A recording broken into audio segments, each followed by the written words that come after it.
Welcome to Kraken Concepts Racing Tire Talk. The goal of these videos is to provide an introduction to off-road racing tires, including how to select a tire, the features of off-road racing tires, and how those features affect performance. These videos will be geared towards newer racers without a lot of experience in the dirt. If you've been doing this a while, you are probably familiar with a lot of these concepts. However, maybe something that I talk about will trigger a new idea or a new way of thinking. These videos are not intended to be the end-all be-all when it comes to off-road racing tires. I'm not a race engineer or a tire manufacturer. I just hope that some of this information will be helpful to some of you. Alpha Racing tires will be used to illustrate certain aspects of tires and demonstrate principles, but this is not brand specific and can be applied to any tire. The most common question I hear is, how do I choose a tire?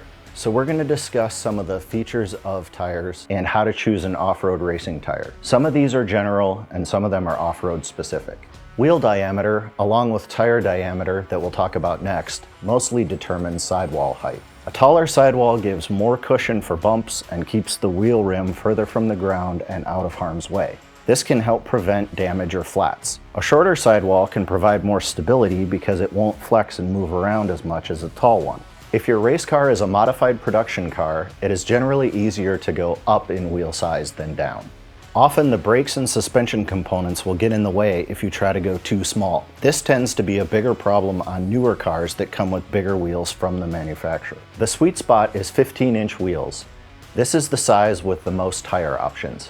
There are fewer 14-inch and very few 13-inch options. Going up in size, there are some 16 and 17-inch tires, but they are less common than 15. Tire diameter determines effective wheel torque.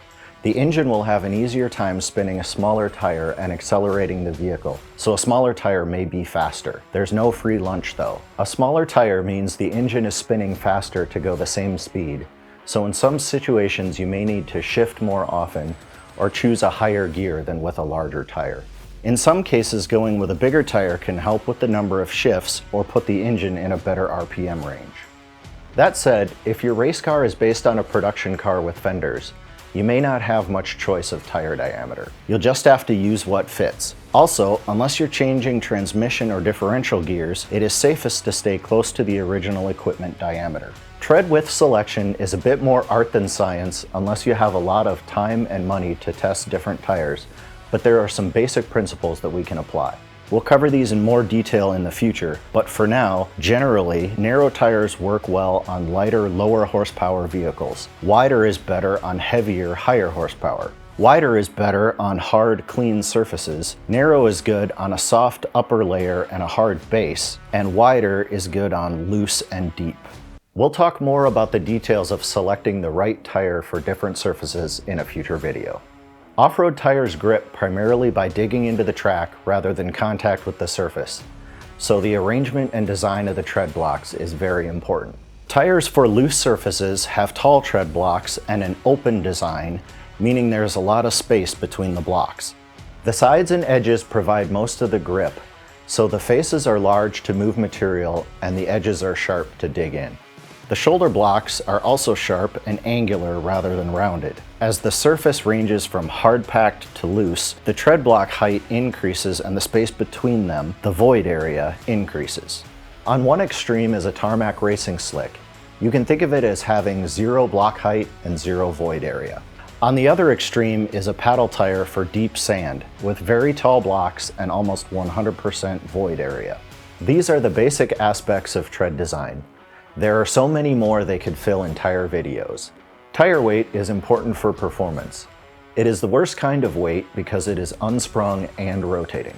I'm going to use weight and mass interchangeably here because this isn't a physics lesson and we're not going to do any calculations where it will make a difference. Unsprung mass is any part of the vehicle that's not supported by the suspension. Wheels, tires, hubs, etc. Minimizing unsprung mass is important for handling. Rotating mass is any part of the drivetrain that spins, and the engine has to accelerate to speed up the vehicle, and the brakes have to slow down to stop the vehicle. Without getting too technical, the heavier and further from the center the mass is, the harder it is to speed up and slow down. Minimizing rotating mass improves performance. This first video was just an introduction, but hopefully it gives you some things to think about. We'll cover these topics and others in future videos. If you want to discuss anything we talked about or other topics, just shoot us a message. We love to nerd out about tires.